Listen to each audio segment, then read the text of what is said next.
Hello दोस्तों, आज हम बात करेंगे टीएमएस पोर्टल में आयुष्मान भारत इनिशियल कैसे लगाएं। चलिए वीडियो को स्टार्ट कर दें। वीडियो को लाइक शेयर और चैनल को सब्सक्राइब करना ना भूलें। सबसे पहले अपने कोई भी ब्राउज़र ओपन करके आ जाना है और ब्राउज़र पर सर्च करना है TMS portal. TMS portal search करने के बाद आपके पास आ जाएगी ये स्क्रीन पर ट्रांजैक्शन मैनेजमेंट सिस्टम प्रोवाइडर। यहाँ पर आपको लॉगिन पर अपना कैप्चर दिया हुआ कैप्चर फिल कर लेना है और यहाँ पर रजिस्टर्ड मोबाइल नंबर को फिल कर लेना। जो भी आपका टीएमएस पोर्टल से रजिस्टर्ड हो नंबर, उस नंबर को यहाँ पर फिल करने के बाद आप वेरीफाई पर क्लिक करेंगे तो आपके रजिस्टर्ड मोबाइल नंबर पे एक ओटीपी जाएगा। उस ओटीपी को यहाँ पर मेंशन करना है।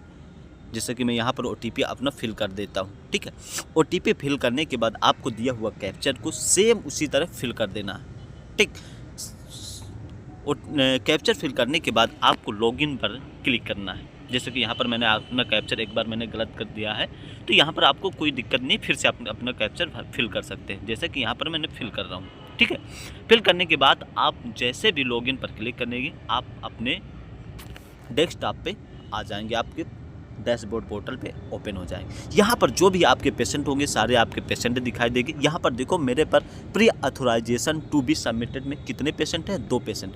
इन्हीं में से मैंने इनिशियल लगाऊंगा। तो वहाँ पर क्लिक कर एरो पर क्लिक करने के बाद यहाँ पे आना है, आपको मेडिकल लीगो पर क्लिक करना और जनरल फीडिंग पे आ जाना। जनरल फीडिंग पर आपको यहाँ पर अपना जो भी पेशेंट का टेम्परेचर, अब ये चीज़ मिलेगी कहाँ, तो जो डॉक्टर नोट्स होती है वहाँ पर आपको इनिशियल पे लिखा हुआ, इनिशियल असेसमेंट वाले पेज पे लिखा होगा आपको जो भी टेम्परेचर होगा, टेम्परेचर अपना फिल कर लेना। पल्स रेट जो भी हो वो भी यहाँ पर फिल कर लेना, जैसे मैं फिल करनी।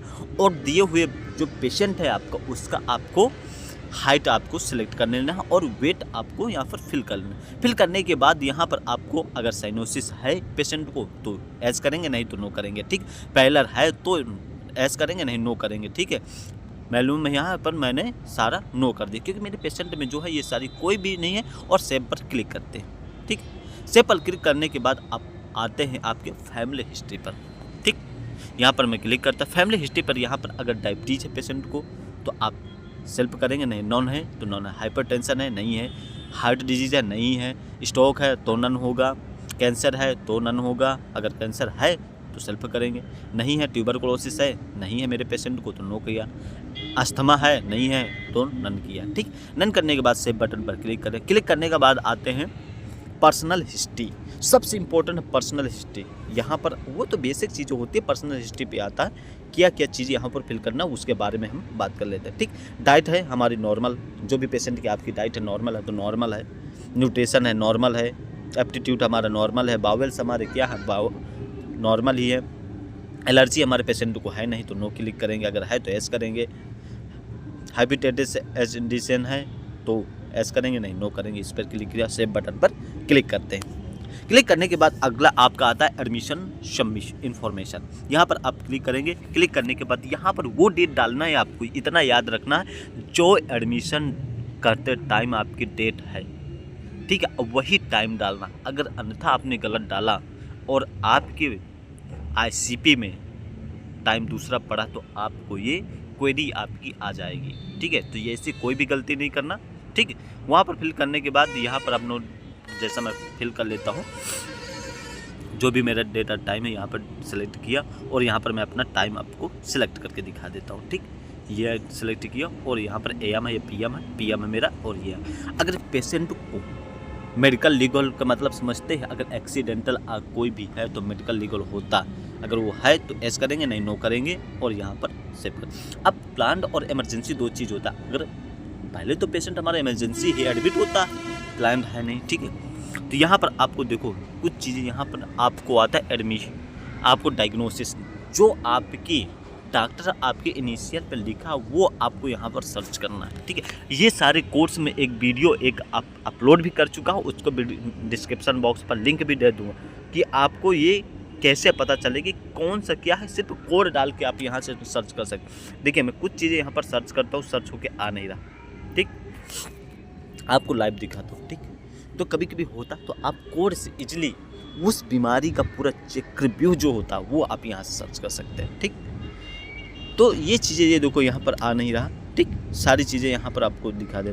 फिर आते हैं इसके बाद में हमारा आता है ट्रीटमेंट प्लान। आपको अपना सिलेक्ट करना जो भी ट्रीटमेंट है, ठीक है। ट्रीटमेंट पे आपको कौन सा डॉक्टर देख रहा है वो सारी चीज़ें यहाँ पे आएंगे, ठीक।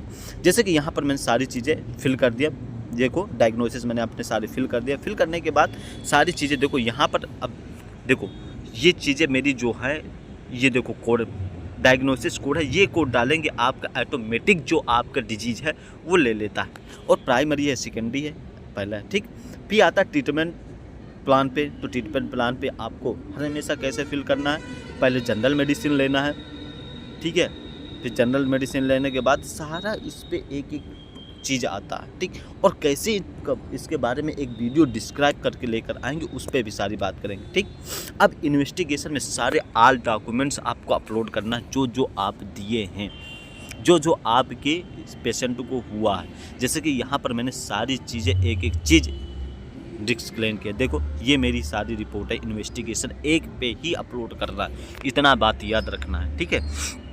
इसके बाद मेरा है आईसीपी लगा हुआ, तो ये आईसीपी लगा हुआ, आपको आईसीपी अपना पूरा अपलोड करना है। फिर इसके बाद पेशेंट आधार कार्ड है तो आधार कार्ड है, BIS स्क्रीनशॉट अपलोड करना है, कंसेंट आपको अपलोड करना है, ID कार्ड अपलोड करना है, अगर अल्ट्रासाउंड हुआ है तो अल्ट्रासाउंड अपलोड करना है। फिर आता केयर ट्रीटमेंट प्लान पे। केयर ट्रीटमेंट प्लान में आपको जो भी डॉक्टर है आपको है, वो डॉक्टर को आपको यहाँ पर सारी डिटेल्स को फिल करना होता है, उसका मोबाइल नंबर, उसका रजिस्ट्रेशन नंबर, उसका सारी डिटेल्स, कौन सी डिग्री है, वो सारी फिल करना पड़ता है, ठीक है। वो फिल करने के बाद कुछ चीज़ें मैं और आपको बता देता हूँ जो बहुत ही इम्पोर्टेंट है, ठीक है। तो यहाँ पर सारी डिटेल्स मैंने फिल करने के बाद आ गए हम यहाँ पे, ठीक। फाइनेंस वाले प्रॉब्लम पे आ गए, कितना हमारा फाइनेंस हुआ, कुछ चीज़ें हम इस पर डिस्क्राइब कर देते हैं। कुछ लोगों को पता नहीं होता कि पेशेंट डिस्चार्ज जब होता है तो उसको पता कैसे चलता है कि वो एक्चुअल में अप्रूव हुआ है डिस्चार्ज के लिए कि नहीं, ठीक है। तो वो चीज़ें देखो यहाँ पर मैंने क्लिक किया है, जाकर वो यहाँ पर सारी चीज़ें दिखा रहे। देखो हमने जो भी